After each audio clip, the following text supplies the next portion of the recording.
Bapak Ibu sekalian, saya mengajak kita untuk bersama-sama melihat dari kitab Yosua. Mari kita bersama-sama membuka dari kitab Yosua pasal yang ke-5.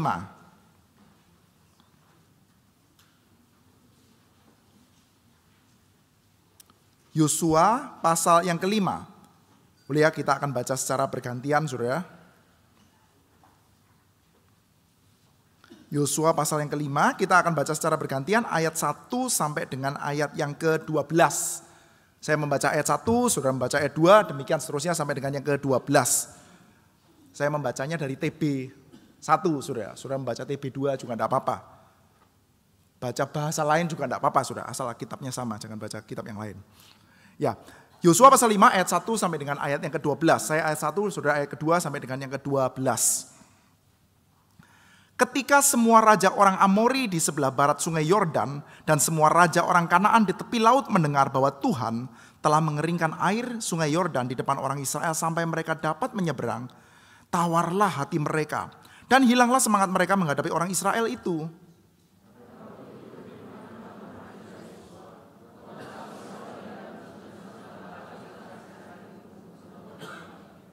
Lalu Yosua membuat pisau dari batu dan disunatnyalah orang Israel itu di bukit kulit katan.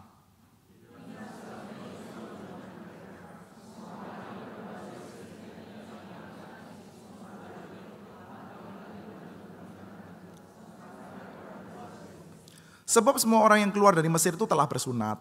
Tetapi semua orang yang lahir di padang gurun dalam perjalanan sejak keluar dari Mesir belum disunat.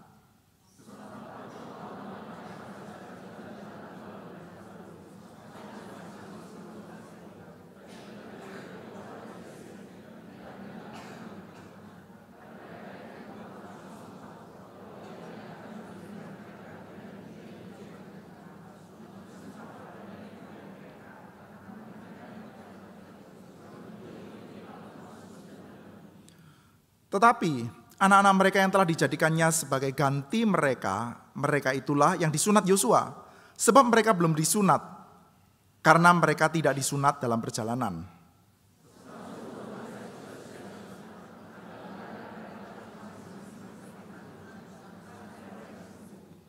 Dan berfirmanlah Tuhan kepada Yosua, hari ini telah kuhapuskan celah Mesir itu daripadamu. Itulah sebabnya nama tempat itu disebut Gilgal sampai sekarang.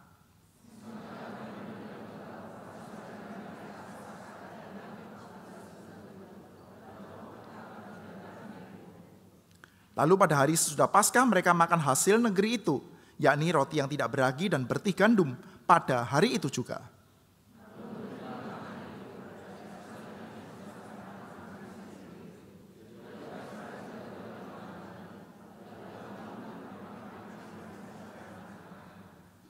Baik, Bapak Ibu sekalian, kitab Yosua adalah satu buah kitab yang memberitahu kita bagaimana sih Israel itu akhirnya bisa menempati tanah Kanaan. Israel itu kan selama 400 tahun loh mereka itu tinggal di tanah Goshen di Mesir. Loh kok sekarang kalau kita lihat, nah sekarang sih ya masih juga sih saudara. Tapi pada waktu itu saudara, pada waktu penulisan kitab Yosua ini saudara, mereka jadi perlu dikasih tahu, nenek moyang kami itu kan tinggalnya di tanah Mesir, di tanah Goshen. Kok sekarang mereka bisa ada di dalam tanah Kanaan sih? Kenapa kok bisa demikian? Bagaimana itu ya mereka masuk ke dalam tanah Kanaan? Bagaimana raja-raja di Kanaan itu dikalahkan mereka? Bagaimana koalisi raja-raja di selatan? Bagaimana koalisi raja-raja di utara itu dikalahkan oleh mereka? Lalu mereka juga bisa mendapatkan jawaban. Kenapa kok suku Yehuda menempati tempat di situ? Kenapa kok Kaleb punya tempat di Hebron? Kenapa kok Efraim dan Manasye tempatnya di sono? Kenapa kok suku Simeon ada di sana? Kenapa kok Isakar, Sebulon ada di situ? Nah kurang lebih saudara, itu adalah informasi yang bisa kita dapatkan dari kitab Yosua ini. Dan jawabannya bagaimana saudara? Kalau kita membaca kitab Yosua, kira-kira bagaimana kitab ini menceritakan kok orang Israel bisa mendiami tanah Kanaan? Jawabannya tentu saja adalah karena Tuhan memimpin mereka dan Tuhan menggenapkan janjinya. Jadi kalau kita membaca di dalam kitab Yosua ini, kita akan tahu dengan jelas bahwa Tuhan menggenapi janjinya yang sudah pernah diucapkan kepada bapak moyangnya mereka, yaitu Abraham, Ishak, dan Yakub. Mereka memang akan mendiami negeri itu sesuai dengan yang dijanjikan oleh Tuhan. Dan Tuhan yang memimpin mereka. Oke saudara, tetapi kita juga bisa melihat bahwa Ketika Tuhan menggenapi janjinya, ketika Tuhan memimpin umatnya untuk masuk ke dalam tanah yang dijanjikan itu, saudara, Tuhan juga memakai aktor manusia. Tuhan memakai human agencies, saudara. Ada manusia yang dipakai untuk memimpin bangsa Israel itu akhirnya masuk ke dalam tanah Kanaan dan membuang undi lalu punya tempat seperti yang pada waktu itu, saudara. Nah, tokohnya itu siapa, saudara? Tokohnya adalah Yosua bin Nun. Jadi nggak heran ya, kitab ini dikasih nama atau kita kenal dengan nama kitab Yosua. Jadi Yosua adalah aktor manusia yang paling utama yang dipakai oleh Tuhan untuk membawa bangsa Israel itu masuk ke dalam tanah Kanaan. Sekarang saudara, kalau kita tahu, oke, ini bicara tentang Tuhan yang menggenapkan janjinya. Dan kita juga tahu bahwa Yosua adalah tokoh utama yang akan dipakai untuk membawa Israel masuk ke dalam tanah Kanaan ini, saudara. Kira-kira, saudara, kalau saudara bayangkan ya, andai Anda disuruh berimajinasi, kira-kira Anda akan memperkenalkan Yosua dengan cara bagaimana? Bingung ya, saudara ya. Jadi coba, saya nggak tahu Anda itu terbiasa untuk ngarang atau enggak, saudara ya. Tapi coba Anda bayangkan kalau Anda itu disuruh mengarang, saudara. Mengarang satu buah cerita. Cerita itu adalah cerita tentang Tuhan memimpin umatnya masuk ke dalam tanah Kanaan. Dan di dalam cerita itu tokoh yang paling menonjol, yang paling utama namanya adalah Yosua bin Nun. Kira-kira saudara akan memperkenalkan tokoh ini dengan cara bagaimana, saudara? Tokoh yang akan menjadi tokoh utama dari kitab yang sangat gegap gempita ini, saudara. Ada perang-perang yang hebat, ada perang-perang yang dahsyat di dalamnya, yang sampai lagunya itu membuat perang-perang tersebut menjadi abadi, saudara. Yaitu apa, saudara? Salah satunya adalah bagaimana tembok Yeriko diruntuhkan, bangsa Israel menyeberangi sungai Yordan, itu kan wah perang-perang yang sangat luar biasa, saudara. Nah, kira-kira saudara akan menceritakan, memperkenalkan tokoh Yosua, saudara, kepada para pembaca itu dengan cara bagaimana? Saya coba berimajinasi, saudara. Saya coba bayangkan ya. Kira-kira kalau saya bayangkan itu akan saya bayangkan gimana ya? Mungkin ya, saya akan pertama-tama memperkenalkan dia sebagai orang yang di baliknya itu ada penyertaan Tuhan yang sangat besar. Cara memperkenalkannya gimana? Highlight saja bagaimana Yosua dipakai oleh Tuhan ketika bertempur berhadapan dengan bangsa Amalek. Wah, itu keren, saudara. Andai teknologinya sudah ada, kita bikin movie pakai split screen. Jadi nggak pakai single shot, tapi pakai split screen, saudara. Di satu sisi, saudara, kita melihat ada Musa, Harun, dan Hur berdoa. Ya, mereka berdoa, lalu Musa tangannya kepayahan. Lalu tangannya kepayahan diangkat ke atas. Lalu di bawahnya, saudara, kita mendapati ada Yosua yang memimpin pertempuran berhadapan dengan orang Amalek. Kita bikin perangnya itu agak dramatis gitu, saudara. Berhadapan dengan orang Amalek ya.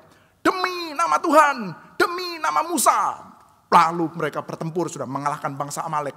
Nama Amalek harus dihapuskan dari korong langit. Demi nama Tuhan. Wow, itu perang. Lalu di baliknya ada yang berdoa. Kita coba bikin konektivitas, saudara. Bahwa yang terjadi di dalam dirinya Yosua adalah apa yang dikehendaki oleh Tuhan. Yang sedang didoakan oleh orang-orang penting itu. Yaitu Musa dan Harun dan Hur. Diperkenalkan dengan cara seperti itu. Saya pikir, saudara, akan keren. Atau kita memperkenalkan Yosua sebagai seseorang yang begitu beraninya berhadapan dengan 10 pengintai yang akhirnya secara realistis menjadi takut. Kita tahu, saudara, salah satu ya cerita di dalam kitab Bilangan, saudara. Suatu kali, saudara, Musa itu berpikir, kita akan masuk ke dalam tanah Kanaan. Tentu akan ada penyertaan Tuhan, itu tentu, saudara. Tetapi bukan berarti manusia jadi tidak bertanggung jawab ya. Maka sebelum kita masuk ke dalam tanah Kanaan, Musa mengirim 12 agen Mossad, saudara. Ini agen pengintai yang sangat hebat untuk masuk ke dalam tanah Kanaan, saudara. Dan mereka ini jago sekali, saudara. Bayangkan ya, mereka bisa ada di dalam tanah Kanaan selama 40 hari dan gak ketahuan. 12 loh. Itu caranya bagaimana, saudara? Mungkin nyamar jadi tukang bakso sambil bawa hati, ya. Gitu ya, aman gitu ya. Oh, ketahuan, saudara, kalau kayak begitu, saudara. Saudara kalau lihat ada tukang bakso bawa hati-hati itu mungkin intel, saudara ya. Nah, saudara, mereka caranya tentu tidak begitu, saudara. Padahal, saudara, kita tahu ya, orang-orang Israel sama orang-orang Kanaan itu kan beda ya. Orang-orang Kanaan itu keturunan Ham, mereka keturunan Sem. Dan di dalam reportnya, saudara, orang-orang Kanaan itu badannya besar-besar. Ketika mereka pulang dari tanah Kanaan setelah mereka mengintai 40 hari, saudara, mereka membawa hasil. Lalu salah satu hasilnya itu adalah setandan buah anggur yang digandar berdua. Coba Anda pergi ke hypermart atau pergi kemana, saudara, beli setandan buah anggur. Setandan buah anggur segini, saudara. Setandan buah anggur digandar berdua, itu anggurnya mungkin segede bola pingpong, saudara. Itu masih gak apa-apa, saudara, nice. Tapi, saudara, Anda bisa membayangkan orang yang menggerogoti anggur yang gedenya sekedar bola pingpong atau bola tenis, saudara ya. Itu orangnya segede apa, saudara? Wah, ngeri, saudara. Maka 10 agen-agen Mossad ya, 10 pengintai yang hebat-hebat, yang bisa mengintai selama 40 hari dan tidak ketahuan. Mereka melakukan analisa kiri kanan, di dalam segala macam analisa mereka yang paling top, mereka mengatakan kita nggak ada harapan. Memang betul tanahnya bagus, tapi menurut analisa kita yang paling masuk akal, nggak ada harapan. Masuk ke sana, kita nanti kalah itu, pasti mati kita. Udah, nggak usah lah masuk ke sana. Tapi Yosua dengan begitu beraninya mengatakan, loh, kamu takut sama mereka yang besar-besar itu? Bukankah Tuhan kita lebih besar? Wah, memperkenalkan Yosua dengan cara seperti itu kan kelihatannya keren ya. Bagus tuh. Harusnya kitab Yosua dibuka dengan cara seperti itu. Tapi saudara, apakah itu satu-satunya cara untuk memperkenalkan Yosua? Oh enggak. Ada cara lain saudara. Untuk memperkenalkan kita kepada tokoh Yosua yang sangat hebat ini saudara. Yaitu bagaimana? Pakai kemunculan tokoh yang lebih gede. Cameo. Saudara kalau di dalam film itu tahu nggak ada cameo saudara? Gini, ada satu buah film yang saat ini masih beredar, mungkin sudah hampir jatuh, bukan jatuh ya, kok jatuh gitu, sudah hampir turun layar saudara ya. Saya tebak ya banyak di antara kita yang sudah menonton, kalau Anda sampai tahapan ini Anda belum menonton ya berarti mungkin Anda tidak niat untuk nonton juga saudara. Jadi ada spoiler nggak apa-apa saudara. Spoiler alert. Ballerina saudara. Ada film Ballerina, saudara. Ini film Ballerina, saudara. Waktu mau jualan, bingung, saudara. Bagaimana kita mau jual film ini, saudara? Salah satu yang paling gampang, saudara, di dalam judulnya ditulis, saudara. Judulnya saja ditulis, saudara. From the World of John Wick. Anda penggemarnya John Wick, saudara. Anda tidak terlalu cinta sama Ana de Armas. Tidak apa-apa. Pokoknya ada From the World of John Wick. Lalu, saudara, di dalam trailernya, saudara, Anda melihat, John Wick-nya muncul. Jadi bagi Anda yang mencintai John Wick, saudara, yang mulai galau-galau di dalam John Wick yang keempat, aduh John Wick mati, John Wick sudah selesai, bisa nonton John Wick lagi di dalam film Ballerina gitu ya, karena John Wick yang muncul. Dan tokoh utamanya gimana? Nanti sinarnya dia kalah dong dibandingkan John Wick? Enggak saudara, karena John Wick-nya bilang begini. Ini trailer saudara, di dalam trailer, jadi tidak spoiler sih ternyata. Di dalam trailernya sudah ada, tokoh utamanya, Ana de Armas ini berkata, saya kepingin melakukan apa yang kamu lakukan. Lalu John Wick-nya mengatakan, saya kira kamu sudah melakukannya. Wah, kita langsung lihat, wah ini nanti akan kayak John Wick nih. Kalau nonton dia, seseru kalau nonton John Wick, saudara. Jadi, munculkan cameo-nya. Kalau nonton film Ballerina, Anda bingung memperkenalkan Ana de Armas ini siapa. Mau bikin cerita sekeren apa. Anda kalau nonton film John Wick sebetulnya nggak terlalu peduli sama cerita kok. Anda itu pedulinya sama Keanu Reeves. Anda pedulinya cuma sama tokoh itu sudah. Jadi kalau memperkenalkan tokoh selanjutnya, ya perkenalkan saja dengan cara perkenalkan John Wick. Dan ternyata kitab Yosua memakai jalur itu. Untuk memperkenalkan Yosua, pakai ceritanya Musa. Bagus ini saudara ya. Dan Anda kalau nonton film itu, John Wick-nya ternyata bukan muncul cuma cameo sebentar sudah. Munculnya lumayan itu. Ada fight scene-nya juga. Wih senang lah kita pokoknya nonton film itu sudah. Nah saudara, di dalam kitab Yosua kita melihat Musanya pertama-tama dimunculkan. Dan kita melihat ya. Caranya muncul seperti apa, saudara? Ternyata kitab Yosua itu muncul dengan cara yang sangat aneh. Musanya dimunculkan cuma sebagai cameo, saudara. Yaitu seperti ini. Pembukaan kitab Yosua. Sesudah Musa, hamba Tuhan itu mati. Loh, Musa ini kan tokoh yang sangat terkenal ya. Anda itu mau memperkenalkan Yosua, pakai Musa. Cocok itu. Tapi, saudara, perkenalkan kayak misalkan ya Yosua ini adalah bujangnya Musa yang sangat hebat. Ini enggak saudara. Tiba-tiba Musanya dimunculkan mati saudara. Ini seperti kayak cameo John Wick sebentar muncul setelah itu lihat John Wick masuk ke dalam peti mati.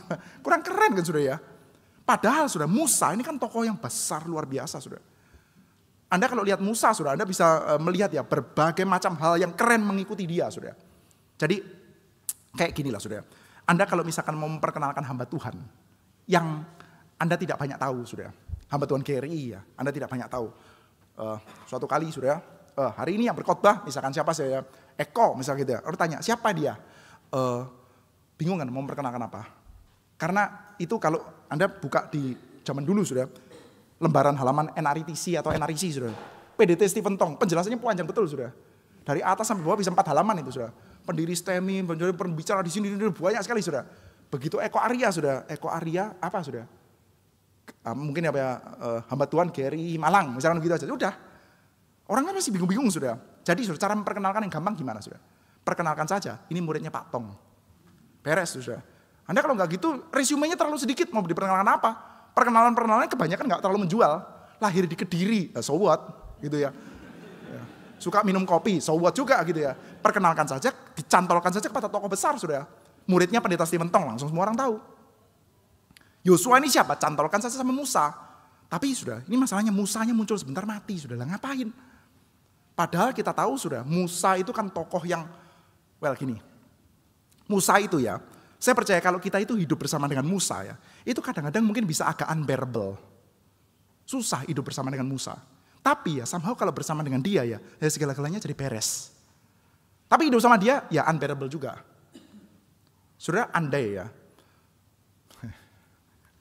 goda sedikit saudara, ada terjadi pergantian gembala sidang di GRI Karawaci. GRI Karawaci, gembala sidangnya diganti. Namanya adalah pendeta Stephen Tong, mau nggak? Mau jawab, mau kan agak berat kan saudara ya gitu ya. Wah itu bisa, padahal kalau bersama dengan pendeta Stephen Tong itu memang unbearable saudara kadang-kadang itu. Susah untuk diikuti, berjalan bersama dia. Saya kalau misalkan rumah didatangi pendeta Stephen Tong, seneng nggak? Seneng, tapi jangan tinggal ya. Bertamu 1-2 hari boleh, tapi jangan tinggal. Kalau tinggal bisa ribet kita saudara. Suatu kali beliau saudara, cerita. Suatu kali saya di Hongkong atau di mana saya lupa saudara. Di Hongkong, lalu jam 2 pagi saya bangun. Ketika saya jam 2 pagi bangun, saya bertanya kepada Tuhan, Tuhan apa yang harus saya lakukan? Apa yang kau mau untuk saya lakukan Tuhan? Bikin grand concert tour sudah setelah itu. Ini bukan yang ini ya sudah ya, grand concert tour yang pertama ya sudah. Kelabakan semua, banyak kota kelabakan sudah gara-gara dia tidak bisa tidur. Nah, kita kan langsung ngobrol-ngobrol ya, lain kali kalau dia itu jet lag gak bisa tidur ya, kasih aja melatonin tuh. Ini kalau tahu-tahu gak bisa tidur lagi minta bikin museum di Afghanistan gimana sudah? Bersama dengan dia itu sudah pernah pikir sudah, kakek-kakek itu sudah usia 80 tahun lebih sudah. Dia cerita, suatu kali masuk ke dalam kamar mandi, jatuh kepala saya kena. Kakek-kakek 80 tahun jatuh kena belakang kepala, das, sakit sekali. Lalu saya merambat-merambat, akhirnya gerak-gerak sedikit, merambat-merambat. Nah, setelah itu apa sudah? Biasanya cerita selanjutnya cacat kan setelah itu. Nah, setelah itu KKR ke mana itu sudah? Rusia atau kemana itu sudah? Bukan Rusia, waktu itu Brasil sudah. Habis kayak begitu harusnya cerita selanjutnya kakek ini jadi cacat sudah. Ini kakek ini malah pergi Brasil sudah. Pergi ke Amerika Selatan sudah ya begitu. Nah, suatu kali kalau nggak bisa tidur cacat sudah nggak bisa tidur jatuh sudah. Itu bisa-bisa minta KKR Afghanistan loh itu. Itu unbearable bersama dengan ini. Bersama dengan Musa itu ya rada unbearable sudah. Ngamuk-ngamuk melulu kan sudah. Tapi apa-apa beres. Orang-orang lagi ngamuk ini nggak ada air. Nah, kamu ini batu digepuk duas keluar airnya sudah. Ya keren juga sudah. Udah gitu sudah, turun dari Gunung Sinai mukanya nyala sudah kayak neon gitu. Wah. Ini Musa sudah. Anda ada begitu banyak cerita bisa kita ceritakan tentang Musa sudah. Waktu dia itu berjalan di tengah-tengah tanah yang kering, ini orang kan bingung sudah ya. Anda bisa membayangkan dong. Anda itu bersama dengan dia itu bisa mengalami pengalaman-pengalaman yang sangat unik dan aneh sudah. Anda bisa melihat blunder keputusan militer yang sangat tidak masuk akal sudah ya. Israel keluar dari Mesir sudah ya. Firaun sudah, strategi pertamanya sudah. Takuti mereka. Israel itu bukan bangsa perang sudah, bangsa tukang bikin batu bata sudah. Ototnya besar sudah, tapi nggak bisa berkelahi. Ya ototnya besar buat bikin batu bata. Bukan untuk berkelahi, bukan untuk perang sudah. Dan mereka adalah bangsa belum jadi nelayan kan ya. Nggak terbiasa dengan lautan. Lalu di depannya ada lautan, lalu Firaun pikir-pikir ini bangsa ini nggak perlu diserang pakai armada yang kuat. Cukup jatuhkan saja mentalnya. Maka bawa kereta berkuda. Kereta berkuda itu pada waktu itu mirip kayak tank gitu sudah ya. Kereta berkuda sudah. Jadi dengan ada itu saja sudah kepingin nyerah semua itu sudah. Tapi sudah bersama dengan Musa ya, Tuhan tentu saja yang melakukan, lautan itu terbelah sudah. Lalu mereka berjalan di tengah-tengahnya sudah sambil takut-takut. Sambil ya ada takutnya, ada thrillnya gitu ya. Seru juga sudah, apalagi kalau Anda di sini lihat ada satu ekor ikan yang agak ceroboh, jatuh di depan gitu ya, sambil Anda lari gitu. Lalu Anda punya anak yang sedikit nakal sudah, lalu colek-colek airnya, cepluk gitu ya. Jangan, nanti bocor, gitu sudah. Sambil di belakang sudah tentaranya Firaun itu teriak-teriak, kejar, bunuh. Lalu tentara yang lain ngomong, mati kita ini. Melawan Tuhan ini kita ini. Wah ini apa enggak? Jantung sambil dak-dikruk tapi ya sambil asik juga sudah. Sambil mereka ada yang ngomel-ngomel, panglima kita ini bodoh betul. Masa yang ngejar orang di tengah-tengah pasir yang berair gini ya. Pasir lautan. Bawa kereta kuda seberat ini. Lu pikir Fortuner 4x4 gimana gitu ya. Ini kereta berkuda kuda ini rodanya dari besi ini. Anda bersama dengan Musa itu mengalami hal yang seperti itu. Mbok ya diceritakan keren-kerennya Musa, saudara. Ini Musa muncul sebentar mati, saudara. Lalu dilanjutkan oleh Yosua yang belum banyak diperkenalkan. Kok ya kayak gitu cara memperkenalkannya? Saya besok di sorga saya akan tanya, saudara, yang nulis kitab Yosua ini saya cari ya. Kenapa kok kamu nulisnya kayak gini sih? Apa yang nggak salah tuh? Dibuka dengan catatan Musa, hamba Tuhan itu mati. Tapi lanjutannya, berfirmanlah Tuhan kepada Yosua bin Nun. Artinya apa, saudara? Musa yang kamu anggap paling keren itu mati. Ya boleh, nggak apa-apa. Selama ini Tuhan menunjukkan penyertaan yang sangat besar dan luar biasa melalui Musa. Dan Musanya mati. Ya nggak apa-apa, Tuhannya kan nggak ikut-ikutan mati. Nggak apa-apa. Ini adalah satu buah cara yang shock. Bikin shock, saudara. Dan sekarang kita diajak lihat, mari kita lihat tokoh Yosua ini. Nggak usah lihat tokoh Musanya, nggak usah lihat tokoh Yosuanya. Yang penting Tuhannya sama, Tuhannya nggak mati. Dalam kehidupan kita juga demikian, saudara. Kita mungkin pernah dipelihara oleh Tuhan dengan satu buah cara tertentu. Entah melalui pekerjaan kita kah, melalui orang tua kita kah, melalui suami kita kah, melalui whatever, saudara. Tetapi saudara, kita mesti ingat ya bahwa yang memelihara kita itu Tuhan, saudara. Dan sekarang, saudara, Israel sedang akan memasuki satu buah masa yang sangat krusial. Yaitu apa? Yaitu mereka sedang akan berhadapan-hadapan dengan kota berkubu yang besar. Yaitu Yeriko, saudara. Nanti di dalam Yosua pasal 6 mereka akan, yaitu ya, tembok Yeriko yang rubuh itu, saudara. Dan saudara mesti tahu ya, pada waktu itu mereka kan sudah menyeberangi sungai Yordan. Sungai Yordan pada waktu itu menjadi semacam barrier alamiah ya. Anda bayangkan ya, tentara Israel mau masuk ke dalam tanah Kanaan. Batasnya sungai Yordan. Tapi mereka sudah menyeberangi sungai Yordan itu. Jadi sekarang batas alamiahnya itu sudah nggak ada. Mereka kalau mau menyerbu ya bisa menyerbu. Mereka kalau mau diserbu juga tidak akan dihalang-halangi oleh sungai Yordan, saudara. Tapi untungnya loh, saudara, untungnya pada waktu itu kok terjadi satu buah keuntungan besar di dalam pihaknya Israel. Yaitu di dalam pasal 2 mereka mendapatkan informasi dari pengintai-pengintai mereka. Dan saat ini kita dikasih tahu lagi. Yaitu ketika semua raja orang Amori di sebelah barat sungai Yordan dan semua raja orang Kanaan di tepi laut mendengar bahwa Tuhan telah mengeringkan air sungai Yordan di depan orang Israel sampai mereka dapat menyeberang, tawarlah hati mereka dan hilanglah semangat mereka menghadapi orang Israel itu. Mereka, raja-raja orang Amori itu ya, raja-raja Kanaan, lagi takut. Saudara, di dalam pertempuran, dalam peperangan, dalam perkelahian agak ada miripnya, saudara. Yaitu apa? Ada banyak faktor yang menentukan. Orang kalau berkelahi satu lawan satu, faktor yang menentukan salah satunya adalah tentu saja berat badan, skill, dan nyali. Nyali itu penting, saudara.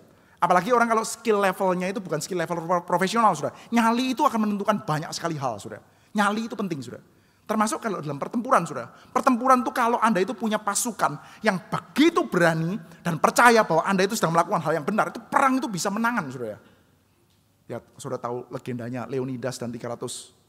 Tapi mereka mati sih ya. Tapi kan keren lah, saudara. Pokoknya begitu, saudara. Kuat lah gitu, saudara. Nyali itu penting, saudara. Ada seorang petinju, saudara, yang sangat mengerikan pada zamannya, saudara. Tahun ini atau tahun lalu sudah meninggal dunia. Namanya Josh Foreman. Jurusannya Big. Mr. Big. Band yang bagus, tapi ini juga bukan band, saudara. Petinju, saudara. Big Josh Foreman, saudara. Dia mengatakan seperti ini, saudara. Saya biasanya kalau bertinju, sebelum pertandingan, itu kan selalu akan face off, saudara. Dia akan hadap-hadapan dengan musuhnya. Sudut merah, sudut biru, hadap-hadapan. Kamu sudah mendengar peraturan-peraturan di ruang ganti tadi, kamu harus melindungi dirimu setiap saat, jangan pukul di bawah sabuk gitu ya. Biasanya sudah petinju, sebelum mereka bertinju, tank roda satu sudah, mereka lihat-lihatan begini. Nah gitu ya. Tapi mukanya tentu gak begini sudah ya. Nah, Josh Foreman sudah, dia mengatakan, saya biasanya lihat mukanya dia. Dan pada waktu itu, saya coba untuk hancurkan mentalnya dia. Begitu saya lihat-lihatan, lalu dia lihat bahwa saya tahu saya menang. Belum bertanding, belum melemparkan pukulan pertama. Tapi kalau sudah lihat-lihatan, dia mulai lihat bahwa saya menang. Suatu kali, dia berhadapan dengan Joe Frazier. Lalu dia mengatakan, saya lihat-lihatan dan saya dalam hati berdoa. Jangan sampai dia lihat ke bawah. Karena pada waktu itu kaki saya gemeteran. Kalau dia lihat ke bawah, lihat kaki saya gemeteran, bisa bahaya saya gitu. Tapi intinya saudara ya, kenapa? Kenapa kalau kakinya gemeteran kok dia ketahuan kalau kamu takut, saya bisa kalah. Karena nyali itu memegang peranan yang besar sekali, saudara. Termasuk dalam pertempuran, saudara. Israel kita tahu sudah punya pengalaman bertempur lah sampai dalam titik ini, saudara. Tapi ya belum di dalam levelnya bangsa Kanaan, saudara. raja-raja orang Amori, mereka punya kota-kota yang berkubu, saudara. Jadi kalau Anda itu kepingin menyerang dan mendapatkan kans untuk menang yang cukup besar, itu kapan menyerangnya? Sekarang. Sekarang adalah waktu yang paling tepat untuk Anda menyerang dan dengan kemungkinan menang yang cukup besar. Karena apa? Karena musuh lagi takut, saudara. Maka coba kita lihat, saudara. Apa yang menjadi strateginya Tuhan di dalam keadaan seperti ini? Tentu saja, saudara. Mereka itu, saudara, tawar hati. Karena apa, saudara? Mereka tawar hati, mereka sedang takut, saudara. Karena Tuhan juga, ini ya.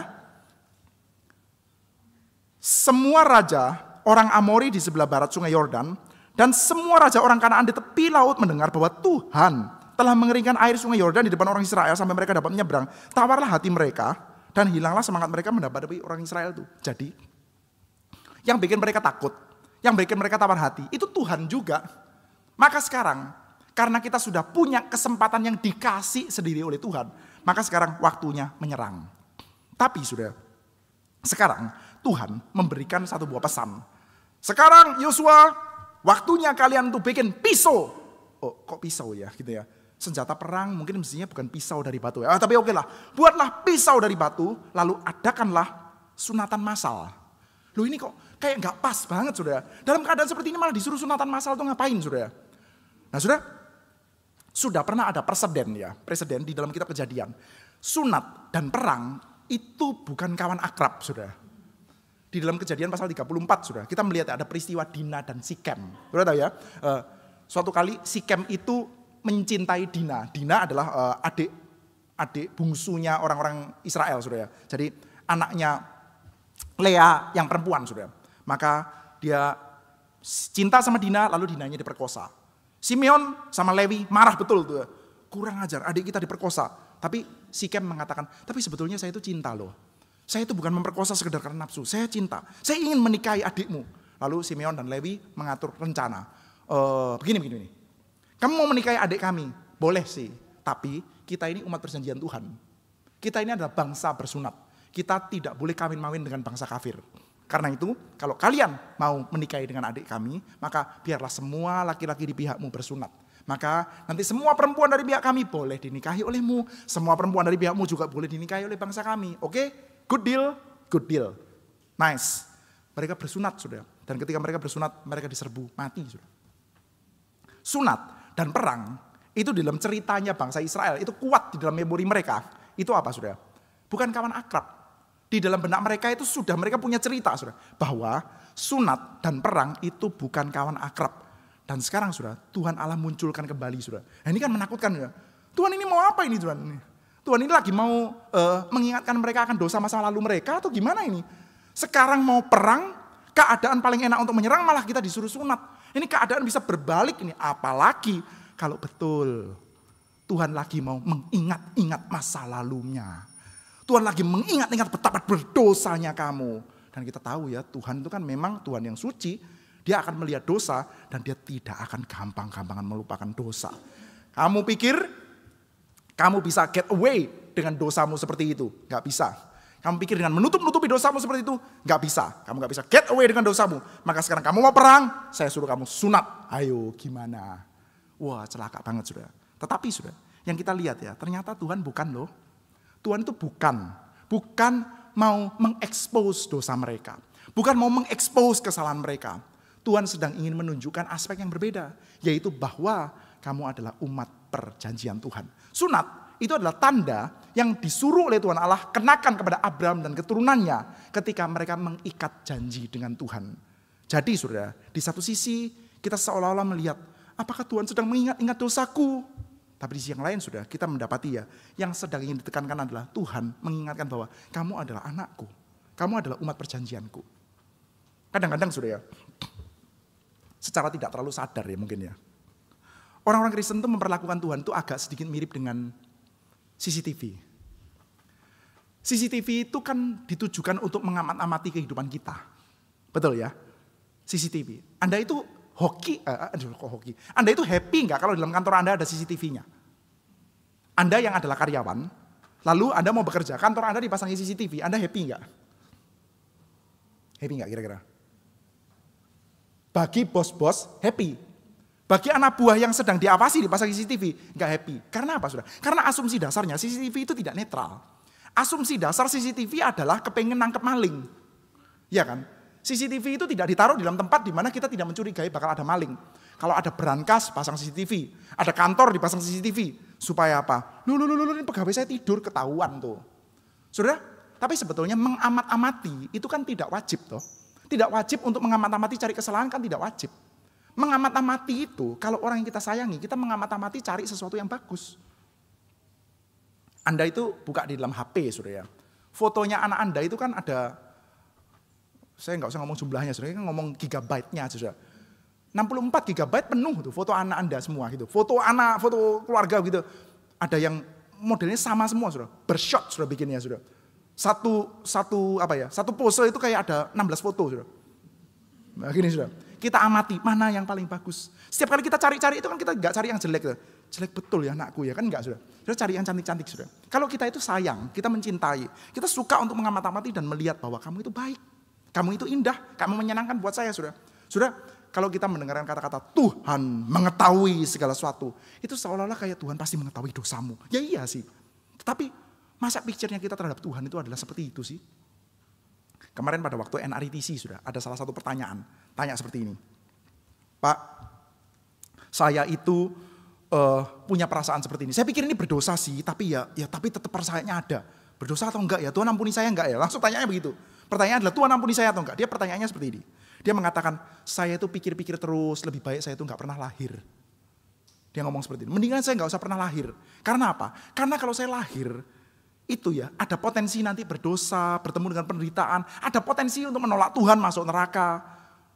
Meskipun kalau saya nggak lahir saya jadi nggak bisa masuk surga juga sih. Tapi ya oke, good deal lah. Nggak masuk surga, tapi nggak masuk neraka juga. Lebih oke lah, lebih oke. Saudara, ini kan mengasumsikan saudara, seolah-olah saudara antara neraka sama surga itu ada perimbangan, simetris. Padahal di dalam surat Roma Paulus mengatakan bahwa anugerah Allah itu tidak simetris, tidak berimbangan dengan dosa manusia. Saudara, Tuhan itu membenci dosa, pasti. Tuhan itu suci dan dia tidak bisa berkompromi terhadap dosa itu pasti, saudara. Tetapi cinta kasihnya dia itu tidak berimbangan dengan dosa manusia, saudara. Anugerah Tuhan itu besar, saudara. Maka ketika kita melihat, saudara, ada peristiwa penyunatan, kita mesti melihat bahwa ini bukan Tuhan lagi mau menyulitkan mereka. Tuhan mau menegaskan kepada mereka satu buah aspek lain yang sangat penting dalam kehidupan mereka. Yaitu bahwa mereka adalah umat perjanjian Tuhan. Mau masuk ke dalam tanah Kanaan, mereka mesti diingatkan dulu bahwa mereka adalah umat perjanjian Tuhan. Ini adalah hal yang perlu diingatkan terus berulang-ulang bahwa kamu adalah umat perjanjian Tuhan. Saudara ingat ya, pada waktu Tuhan Yesus ya di dalam perjamuan makan yang terakhir, saudara, perjamuan kudus, dia mengatakan cawan ini adalah perjanjian baru yang dimateraikan oleh darahku. Tuhan Yesus itu meratifikasi bahwa kita adalah umat perjanjian. Itu penting, saudara. Saudara, by the way, perjanjian itu memang kata-katanya diambil dari kata janji. Tapi perjanjian dengan janji itu beda. Perjanjian dengan janji itu beda. Janji itu kalau tidak ditepati menjengkelkan. Perjanjian kalau tidak ditepati ada konsekuensi yang sudah disepakati. Beda, saudara. Kalau ada anak remaja berkata kepada temannya, Adinda, aku akan mencintaimu seumur hidupku. Lautan api kan ku seberangi. Lautan api ketemu di mana? Justru itu, makanya saya berani ngomong karena nggak pernah ketemu lautan api. Tapi intinya saya akan mencintaimu sampai selama-lamanya. Terus minggu depan sudah dia ngomong begitu sama perempuan lain, sudah. Kira-kira gimana? Bisa dimasukkan penjara nggak? Nggak bisa. Menjengkelkan saja sudah laki-laki seperti ini, sudah. Tapi sudah, kalau Anda itu sudah ikat kontrak, bikin perjanjian, akad di notaris, sudah. Misalkan ya jual beli rumah atau tanah dan lain sebagainya. Lalu Anda melanggar kesepakatan, akan ada konsekuensi seperti yang sudah tersepakati, sudah. Israel dengan Tuhan Allah adalah umat perjanjian dan mereka nggak boleh lupakan itu, saudara. Saudara, di dalam kehidupan kita ya, saudara. Manusia itu kan dimensinya banyak ya. Manusia itu dimensinya banyak, bisa disorot dalam sisi yang berbeda-beda, saudara. Kita itu makhluk biologis, sudah pasti. Kita itu adalah makhluk sosial, sudah pasti. Kita itu adalah makhluk estetik juga, sudah pasti. Tapi kita ini juga adalah umat perjanjian. Dan seringkali, saudara, hal bahwa kita adalah umat perjanjian Tuhan, itu adalah hal yang kita jarang untuk pikirkan, jarang untuk hidupi, sehingga akhirnya gampang terlupakan. Gak heran Tuhan Allah katakan ini mesti diingat-ingat dulu, saudara. Saudara, suatu kali saudara, mama saya sedang sakit. Lalu saya temenin dia saudara, ke Singapura. Itu pertama kali ke Singapura saudara, temenin mama ke dokter saudara. Setelah itu sudah biasa saudara, orang-orang keturunan Tionghoa saudara, yang di kampung ya, di Pare gitu ya. Itu seperti kayak ada semacam kayak kewajiban. Kalau pulang dari bepergian ke luar negeri itu harus bawa oleh-oleh. Kamu orang kaya atau enggak kaya, pulang bawa oleh-oleh. Tergantung, kalau orang kaya ya oleh-olehnya lebih mahal, kalau orang enggak kaya ya oleh-olehnya lebih kecil saudara. Nah kami termasuk yang tidak kaya, maka tetap wajib bawa oleh-oleh tapi oleh-olehnya kecil. Apa itu saudara? Gantungan kunci. Gantungan kunci lah, atau korek api lah, atau whatever saudara. Maka kami pergi ke Chinatown saudara. Pergi ke Chinatown cari gantungan kunci lah. Pokoknya ya yang $10 dapat 4 ya kayak gitu-gitu lah saudara. Habis waktu banyak sekali. Saya sudah kesel sekali sama mama saya bilang, sudah lama kayak gini beli di ITC Mangga 2 aja sama. Oh beda. Ini ada singanya, di sono ya ada loh. Sudah carikan ke gampang. Nanti yang ngomong aja dari Singapura gitu. Enggak gitu. Habis waktunya berjam-jam sudah. Maka saya mulai gelisah ya di situ terus, mulai geser sedikit, lihat toko-toko lain yang saya suka sudah. Salah satu toko saya masuk sudah. Itu toko gadget. Ada laptop sudah, pada waktu itu ya ada laptop touchscreen. Pertama kali saya lihat laptop touchscreen sudah. Touchscreen lalu sedang ada screen savernya itu ikan. Kayak kolam ikan sudah. Jadi layarnya dipegang jup kayak air gitu yang terus gitu ya. Terus ada ikannya lari-lari gitu. Oh saya pegang-pegang terus sudah. Dup. Yang punya datang sudah ya. Orang India sudah. Oh dibentak-bentak saya itu. Dibentak-bentak. Kamu apa kamu gitu. Kayak ngomong bahasa Inggrisnya Singlishnya India sudah. Terus dia mengatakan, "Oh, saya ada di sini untuk lihat-lihat." Lalu dia mengatakan, "This is Singapore. Time is money." Oh, gitu. Ini pembeli loh sudah, bukan pembeli sih. Pelihat-lihat sudah. Diusir sama dia sudah. Saya keluarlah saya. Terus ya sambil keluar, sambil masih kesel, diusir itu. Belum pernah saya diusir sama orang itu. Lalu ada orang lain masuk, sudah. Dilayani dengan ramah, sudah. Kok bisa ya? Kenapa yang kayak begini diusir? Saya lihat ya, tampang saya kayak pengemis, ya enggak, begitu ya. Tapi kenapa diusir, sudah? Karena dia peka. Dia itu bisa bedakan. Ini orang beli sama orang lihat-lihat itu ada bedanya. Anda kalau lama bekerja sebagai salesnya, showroom mobil ya. Orang masuk, itu Anda bisa tahu, oh ini ada potensi beli. Oh ini paling sebentar lagi masuk, pegang-pegang begini, setelah itu tanya-tanya, lalu nggak beli gitu ya. Kasih brosur itu, buang-buang brosur aja itu. Anda bisa bedakan, peka sudah. Manusia adalah makhluk ekonomi, kita peka sudah. Anda pergi ke dalam satu buah gereja sudah. 1 bulan, 2 bulan Anda tahu siapa orang kaya, siapa orang kurang kaya, siapa orang miskin, Anda tahu sudah. Peka, kita peka bahwa kita adalah makhluk ekonomi sudah. Kita juga peka kalau kita makhluk biologis, kita peka. Sakit, pilek, peka kita sudah. Atau kita adalah makhluk estetik, peka juga sudah. Siapa cantik, siapa tidak cantik, itu peka sudah. Kadang-kadang bahkan over peka sudah. Maka Anda bisa mendapati sudah ada ibu-ibu atau remaja-remaja, pemudi sudah. Kalau pemuda, jangan-jangan ada juga sudah. Yang masuk ke dalam kamar mandi lama betul sudah. Lalu dandan begini-begini gitu ya. Sudah itu kita nggak bisa bedain loh. Anda setelah habiskan waktu setengah jam di kamar mandi ya, begini rambutnya agak digini, kita nggak tahu bedanya sudah ya. Udah berhentilah melakukan hal-hal seperti itu sudah. Udah lama begitu bedakin begini setengah jam sudah. Dengan Anda menghabiskan waktu 2 menit, sama buat kita sudah. Kita laki-laki itu nggak bisa bedain sudah. Sama semua sudah. Masa beda sih ini begini-begini, sama aja lah ini sudah. Tapi ya lain gitu. Karena kita sangat peka bahwa kita adalah makhluk estetik. Tapi sudah bahwa kita adalah umat perjanjian Tuhan. Kita adalah covenant keeper atau kita itu covenant breaker. Itu kita tidak peka sudah. Hidup Anda saat ini dengan apa yang Anda lakukan, apa yang Anda pikirkan, apa yang Anda cita-citakan itu mencerminkan bahwa saya adalah covenant keeper. Saya setia terhadap perjanjian atau saya tidak setia, mengingkari perjanjian. Boro-boro peka. Saya janjinya apa sama Tuhan juga saya lupa.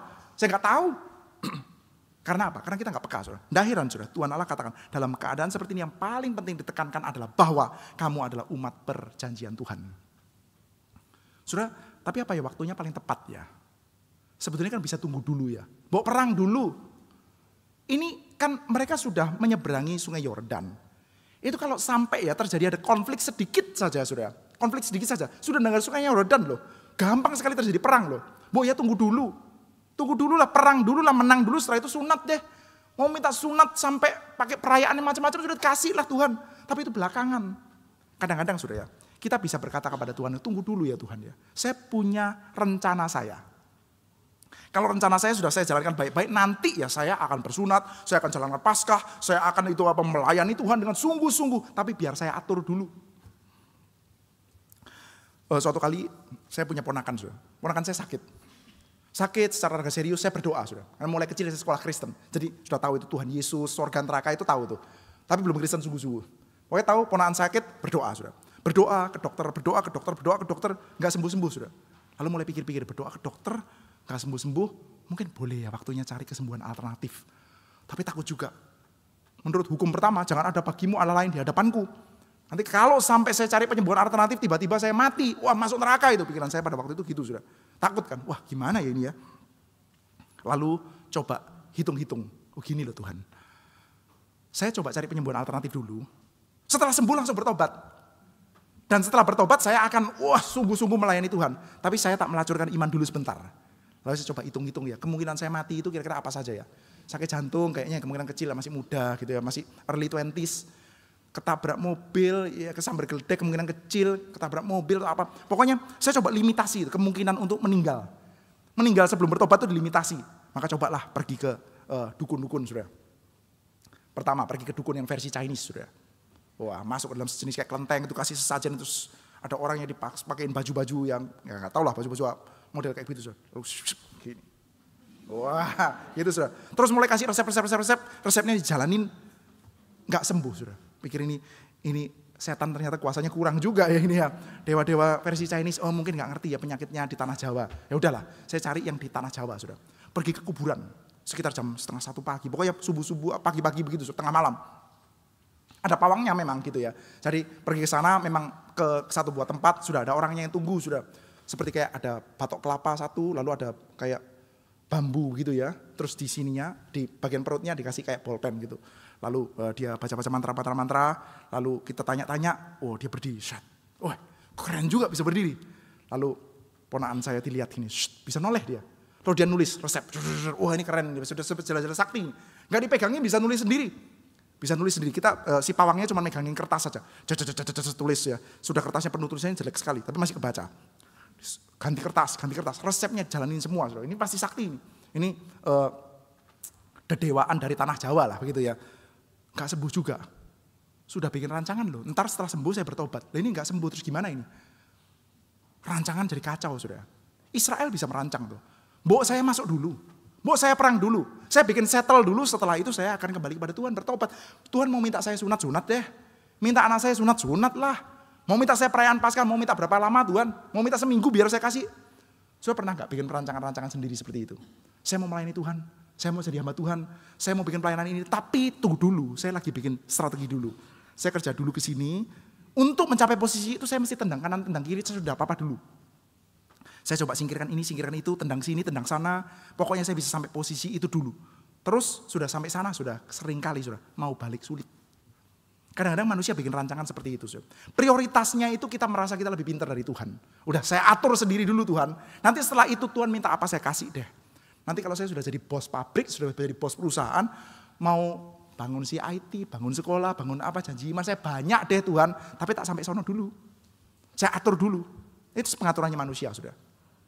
Saya lakukan ini dulu. Tetapi sudah Tuhan bilang enggak.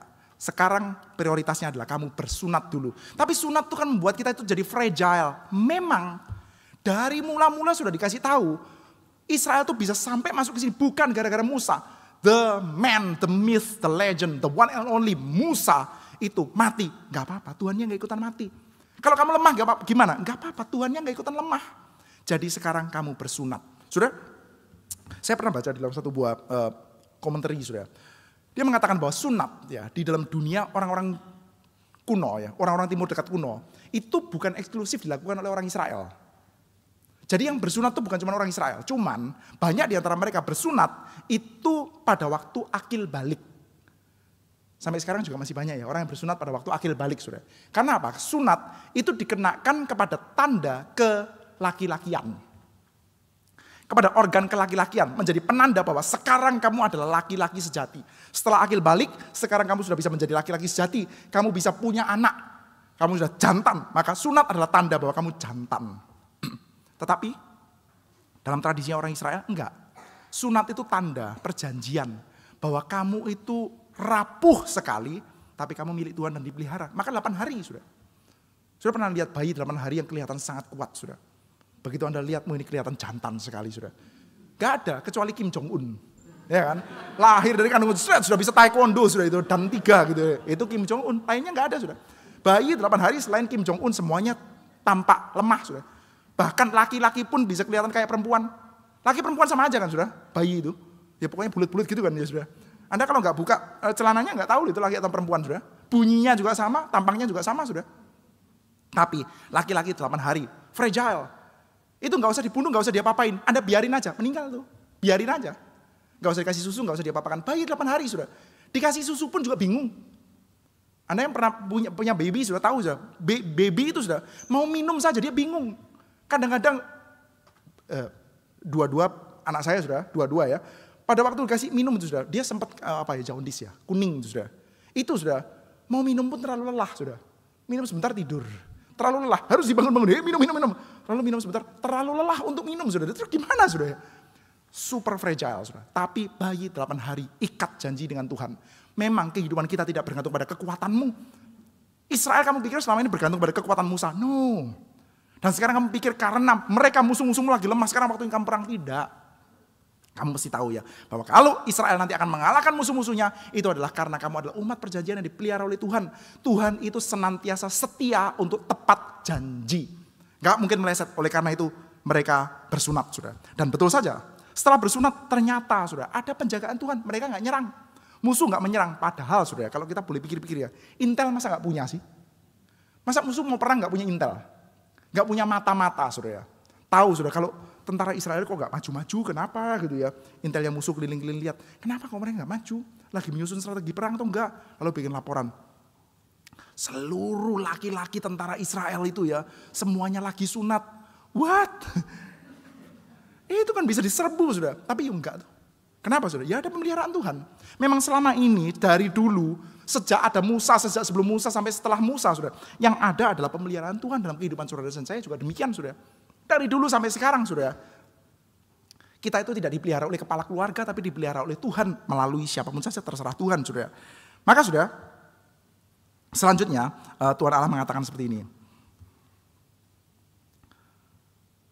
Dan berfirmanlah Tuhan kepada Yosua, hari ini telah kuhapuskan celah Mesir itu daripadamu. Itulah sebabnya nama tempat itu disebut Gilgal sampai sekarang. Ini satu hal yang indah ya. Tuhan mengatakan hari ini telah kuhapuskan celah Mesir itu daripadamu. Mesir itu adalah celah. Mereka diperbudak di Mesir itu adalah celah. Ya kita tahulah namanya budak ya pasti celah. Enggak loh. Enggak banyak di antara kita yang tahu kalau diperbudak itu celah. Sudah tanya sama orang-orang Mesir sudah ya, sama orang-orang Israel ya. Saya coba bacakan sedikit ya, di dalam kitab Bilangan pasal yang ke-11. Lihatlah orang-orang Israel sudah, yang sudah dibebaskan oleh Tuhan Allah dengan tangan yang teracung kuat itu sudah. Coba Anda lihat ini sudah. Pasal 11, ayat 4. Bilangan ya. Orang-orang bajingan yang ada di antara mereka kemasukan nafsu rakus. Dan orang Israel pun menangislah pula serta berkata, siapakah yang akan memberi kita makan daging? Kita teringat kepada ikan yang kita makan di Mesir dengan tidak bayar apa-apa. Kepada mentimun dan semangka, bawang pre, bawang merah, bawang putih. Tapi sekarang kita kurus kering. Israel itu sudah dibebaskan oleh Tuhan sudah. Tiap-tiap hari berjalan lihat tiang awan, tiang api sudah. Tiap-tiap hari kalau makan tuh, makannya itu ya, rotinya jatuh dari sorga sudah. Setiap hari Anda bisa bayangkan berapa ton mana itu jatuh dari sorga sudah. Tapi sudah kangen sama bawang pre, mentimun, semangka, bawang merah. Loh kayak ibu-ibu aja sudah ini ya. Mau balik ke Mesir sudah. Kenapa sudah? Karena betul sih, mereka menderita di Mesir. Tapi menderita di Mesir itu tidak identik dengan mereka tahu bahwa Mesir itu celah. Orang-orang di dalam dunia ini juga mirip sudah. Saudara, saya nggak tahu ya. Kalau Anda tanya ya, indeks kebahagiaan orang-orang Singapura, kira-kira seperti apa? Indeks kebahagiaan orang Singapura sudah. Saya kalau pas lagi ke Singapura sudah lihat ya, orang tuh kalau jalan cepet-cepetnya. Saya sih lebih cepat sih, tapi ya kalau ini kan genetika ya sudah ya. Kalau itu kelihatannya bukan genetika sudah. Jalannya cepat, pandangannya fokus. Kayaknya kayak hidupnya itu rush banget tuh, kayak mesin tuh. Kayak mesin itu. Lalu emang makan, jalan, bekerja begitu terus sudah. Hidupnya kayak begitu terus, kayak mesin sudah. Tapi Anda tanya sama mereka sudah, bangga betul. Kami punya paspor warna merah, bangga betul sudah. Saya lihat kok bisa bangga ya, aduh konyol betul begitu ya. Hidupnya menurut saya itu kayak mesin tuh. Tapi mereka rasanya bangga. Saudara, bukankah banyak ya orang-orang di dalam dunia ini, saudara, termasuk orang-orang yang agamanya Kristen, bisa punya kebanggaan-kebanggaan terhadap hal-hal yang sebetulnya celah saja itu di hadapan Tuhan. Celah. Kebanggaan-kebanggaan kita itu apa sih? Bahkan saudara, kita itu ya, kalau saudara bisa dengar ya cerita seperti ini ya. Anak yang mengatakan gini ya, orang tua yang dengan begitu bangganya bercerita, tapi sambil bangga sambil pura-pura mengeluh. Kadang-kadang kan mengeluh itu kadang-kadang pura-pura ya. Aduh Pak, tolong didoakan Pak, anak saya itu, aduh saya sedih sekali, dia jadi susah untuk ke gereja. Susah loh Pak dia ke gereja itu, tolong didoakan ya Pak kerohaniannya. Soalnya ya Pak ya, dia itu jadi pejabat penting di dalam kampus di Amerika itu ya. Terus dia juga punya tugasnya banyak-banyak itu. Sambil cerita sambil bangga dia sebetulnya ya. Tapi ya kerohaniannya tolong didoakan ya Pak ya, tolong ya. Aduh saya sebetulnya sedih loh Pak, tapi dari nadanya bangga betul sudah ya. Sedih atau bangga sudah ya? Yang ngomongnya sedih, padahal ya bangga. Karena di dalam dunia ini sudah, untuk mempelajari bahwa Mesir itu celah, itu tidak gampang sudah. Hidup tidak memuliakan Tuhan, tidak mengikuti Tuhan, itu celah. Tapi ya, saudara, faktanya saudara, hal-hal yang saudara dan saya secara theological thinking kita tahu bahwa itu bukan hal yang utama. Orang tetap masuk dalam gereja juga merasa itu membanggakan kok. Coba lihat ya, misalkan ya saudara. Kalau ke gereja, orang yang terlambat, tapi dengan percaya diri, datang, pergi, duduk ke depan. Biasanya dia lebih kaya atau lebih miskin? Susah ya sudah ya. Ini sudah sore, susah mikir ya sudah. Kalau misalkan ada orang ke gereja sudah gitu bunyi sepatunya kencang, tok tok tok gitu. Terlambat, duduknya ke depan sudah. Itu biasanya profilnya orang kaya atau orang miskin? Seringkali yang lebih kaya kan? Kenapa sudah? Karena ya somehow sudah masuk jadi orang Kristen pun, pikiran sadar pun tahu kok kalau yang kayak begini itu tinggi, indah, bagus. Hal-hal yang dikejar dalam dunia kita itu ya value-nya beda sudah. Oleh karena itu sudah, sekarang sudah mereka harus diajari ya bahwa Mesir itu celah. Mereka bisa bangga tuh, kami itu membangun peradaban dunia, membangun kota-kota perbekalan, Pitom dan Ramses. Yang bisa bayangkan ya, kakek-kakek Israel tuh berkata kepada cucunya, oh engkong ini ya bekerja dengan begitu keras. Yang satunya mengatakan, engkong bisa dalam 25 menit menghasilkan 50 batu bata. Lalu engkong yang sebelahnya berkata dengan lebih bangga, kalau engkong lebih hebat lagi, dalam 20 menit menghasilkan 100 batu bata. Bangga betul sudah bisa menghasilkan batu bata untuk membangun Pitom dan Ramses. Itulah orang-orang di dalam dunia kita sudah harus diajarin bahwa Mesir itu celah. Saat ini sudah yang kita anggap tinggi, yang kita anggap kejar itu apa sudah? Biasanya ya status sosial kah, kekayaan kah, muka kita ini bukan seperti kayak seminar tadi sudah. Wajah kita, harga diri kita kah, dihargain gak dihargain itu kan menjadi satu hal yang value yang kayaknya tinggi betul gitu sudah. Sementara di dalam kerajaan Tuhan barangkali itu bukan hal yang paling diutamakan sudah. Maka harus diajar tuh, ada value yang baru. Mesir itu celah. Dan selanjutnya, kalau kamu kepengen punya kemuliaan, kamu kepengen punya kebanggaan, ada yang lain sudah. Nah ini sudah selanjutnya dikatakan bahwa mereka pada hari itu sudah mulai merayakan Paskah. Sementara berkemah di Gilgal, orang Israel itu merayakan Paskah pada hari yang ke-14 bulan itu. Pada waktu petang di dataran Yeriko. Mereka merayakan Paskah. Paskah itu apa sih? Paskah itu adalah perayaan bahwa mereka sekarang merdeka. Merdeka mereka ini. Merdeka. Dan kita jelas ya, melihat dalam kitab Keluaran ya. Mereka itu dikeluarkan dari Mesir supaya mereka bisa beribadah kepada Tuhan. Di satu sisi, Mesir itu celah. Kebanggaanmu, kesukaanmu adalah bahwa kamu menjadi orang yang bebas. Bebas itu artinya apa? Bebas itu artinya kamu sekarang leluasa untuk bisa beribadah kepada Tuhan. Sudah kalau ada laki-laki sudah, saya kasih contoh ini sudah. Laki-laki ya, kalau misalkan ada orang ditanya, Bapak ini kok minggu ini gak kelihatan ya? Bapak siapa lah, terserah sudah siapa, Bambang atau siapa. Maaf kalau ada Bambang sudah, kesamaan nama tidak intensional sudah. Pak Bambang kok minggu ini gak ada ya? Oh iya Pak, dia hari ini gak bisa beribadah. Loh kenapa? Oh ya dia lagi dipanggil bosnya untuk menyelesaikan urusan perusahaannya di UK misalkan begitu sudah. Kira-kira sudah dia rasa sangat sedih gitu ya atau rasa sukacita. Ibadah sudah seringkali tidak dipandang sebagai kebebasan saya sudah. Ini kan jadi hari itu dia nggak bisa beribadah loh. Bapak Bambang ini hari itu tidak bisa beribadah. Apakah dia berasa bahwa oh celaka ya hari ini kok saya tidak bisa beribadah? Enggak sudah. Karena apa? Karena orang tidak menganggap bahwa ibadah ini kebebasan, saudara. Tidak gampang loh. Untuk Anda, kita saat ini sudah bisa beribadah. Itu sukacita besar, saudara. Saudara, di satu sisi, saudara. Ini bicara untuk GRI Karawaci mungkin agak kurang tepat, saudara. Tapi biasanya di dalam banyak gereja, saudara. Termasuk saya di dalam GRI Batam, saudara. Karena kita banyak berdoa untuk, mari kita doakan kursi-kursi yang kosong. Di Batam kan lebih banyak yang kosong daripada yang berisi ya, saudara. Jadi kita lumayan umum sudah berdoa seperti itu. Mari kita doakan kursi-kursi yang kosong ini supaya terisi, sudah. Sudah, betul sih, kita patut untuk mendoakan kursi-kursi yang kosong itu, sudah. Tetapi sudah, kita boleh berpikir juga loh, untuk kursi-kursi yang terisi. Kursi bagi Anda yang sekarang duduk di dalam kursi-kursi ini, kursi-kursi yang ada isinya, yaitu Anda, sudah. Anda berasa enggak? Anda bisa duduk di dalam kursi itu karena Anda punya kebebasan. Tuhan bebaskan untuk kita bisa beribadah kepada Tuhan tuh. Itu adalah kebebasan tuh. Merayakan Paskah itu adalah satu buah pendidikan yang penting ya. Untuk menyadari bahwa sekarang saya bebas loh. Dan bebas itu artinya adalah saya bisa beribadah. Hidup saya sekarang dimungkinkan untuk memuliakan Tuhan. Itu perlu dilatih saudara. Di dalam kehidupan kita saudara, kita perlu pelatihan. Dan itu adalah hal yang kita seringkali lupa saudara. Kita punya prioritas yang lain. Kalahkan dulu tanah Kanaan. Kalahkan dulu raja-raja orang Amori. Setelah itu bolehlah kasih saya kelas teologi, kasih saya stris, saya ikutlah. Pelajaran tentang sunat, saya ikutlah. Pelajaran tentang Paskah, saya ikutlah. Tapi enggak, saudara. Tuhan mengatakan bahwa enggak, sunat dulu. Paskah dulu.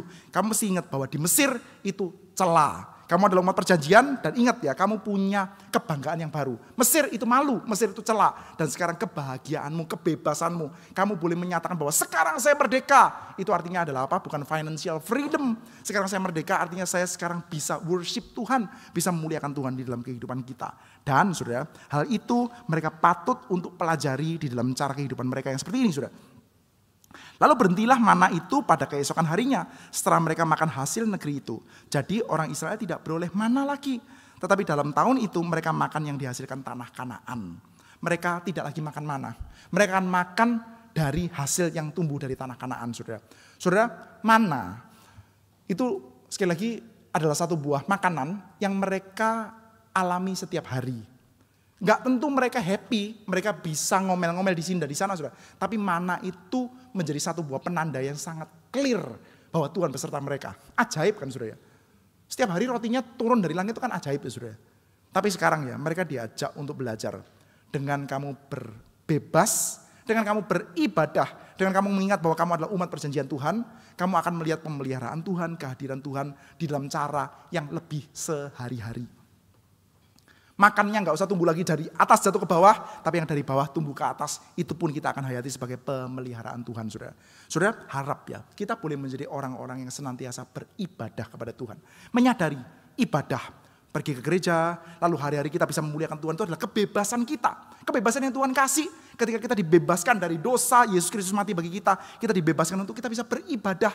Dan kalau kita itu rajin di dalam ibadah kita, sambil terus mengingat kita adalah umat perjanjian Tuhan, maka kita akan terus-menerus mengalami dalam keseharian kita, bahwa Tuhan kita adalah Tuhan yang besar, yang memimpin, yang terus memeliharakan kita, saudara. Saudara, nanti Anda pulang ke rumah, saudara.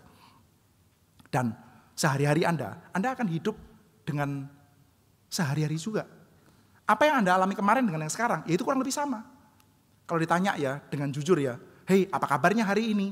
Jawabannya paling jujur ya, mirip sama kemarin. Hampir sama juga dengan besok dan besok lusa. Hidup kita kan mirip-mirip aja sudah. Kemarin, hari ini, ya gak terlalu buruk, gak terlalu baik, biasa-biasa aja. Kan begitu sudah.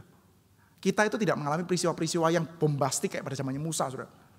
Kayak pada zamannya Musa, kita bisa muncul nyanyiannya Fanny Crosby itu. Dari batu air memancar. Kita gak bisa nyanyi itu sudah. Dari dispenser air memancar. Terus gimana sudah? Ya gak apa-apa. Oh dispensernya ada. Dispensernya kan ada kan ya. Di rumah nanti kita ya pencet keluar airnya. Diminum ya tetap enak, tetap seger, tetap hidup. Dipelihara Tuhan. Melalui cara yang lebih biasa-biasa saja sudah. Dan bersyukur di hadapan Tuhan sudah. Mari kita terus-menerus mengingat-ingat hal yang kita tidak boleh lupakan. Kita makhluk manusia yang dimensinya itu banyak. Tapi yang semestinya sangat mengemuka adalah kita ini umat perjanjian loh. Kita ini sudah perjanjian ini diratifikasi oleh Yesus Kristus. Maka penting bagi kita untuk terus-menerus memikirkan, saya ini covenant keeper atau covenant breaker. Saya adalah orang yang taat perjanjian, setia terhadap perjanjian, atau sebetulnya saya tidak peduli terhadap perjanjian. Anda mulai bertanya-tanya ya, setia perjanjian gimana? Tidak taat perjanjian gimana? Justru itu sudah ya, justru itu. Artinya kita sangat-sangat abai terhadap urusan perjanjian. Bahasa-bahasa setia perjanjian, enggak setia perjanjian itu kan bahasa-bahasa yang asing sekali dalam pikiran kita. Sudah. Saya tanya sama 10 orang di sini mungkin jawabannya 10 lain-lain sudah. Karena itu abstrak. Kalau hal-hal yang lain konkret betul. Sehat itu apa? Anda bisa jelaskan tuh. Sakit itu apa? Anda bisa jelaskan. Kaya itu apa? Anda bisa jelaskan. Setiap perjanjian itu apa? Abstrak, saudara. Ini menunjukkan kalau kita itu memang jauh betul, saudara, dari mengingat-ingat bahwa kita adalah umat perjanjian Tuhan. Mari kita ingat, saudara. Kita adalah umat perjanjian yang telah dibebaskan oleh Tuhan dari celah Mesir. Dan kita dipanggil untuk menghidupi kebebasan kita di dalam ibadah yang akan kita lakukan, kita alami pemeliharaan Tuhan sehari-hari kita. Mari kita bersama berdoa di hadapan Tuhan. Bapa di dalam surga, kami berterima kasih karena Engkau adalah Allah yang setia di dalam hari-hari kehidupan kami. Di tengah-tengah track record kami yang acap kali tidak setia di hadapan Tuhan. Kami ini tidak bangga, kami menyesali Tuhan dosa-dosa kami. Kami bahkan kadang-kadang ini frustasi karena kami tidak tahu apa yang mesti kami perbuat Tuhan. Namun kami terus bertahan karena percaya bahwa Engkau setia, Engkau mengasihi kami. Terima kasih Engkau karuniakan kepada kami gereja, Engkau karuniakan kepada kami kumpulan umat Tuhan untuk kami senantiasa bisa mempercakapkan Alkitab, firman Tuhan, saling mengoreksi, saling menegur, saling menguatkan satu dengan yang lain. Kami ingin Tuhan hidup sebagai umat perjanjian-Mu yang setia kepada perjanjian, yang menghidupi kebebasan kami sebagai satu buah sukacita dan kebanggaan, sebagai orang-orang yang beribadah, yang memuliakan Tuhan di dalam hidup keseharian kami. Terima kasih Bapak. Dalam nama Tuhan Yesus kami bersyukur dan berdoa. Amin.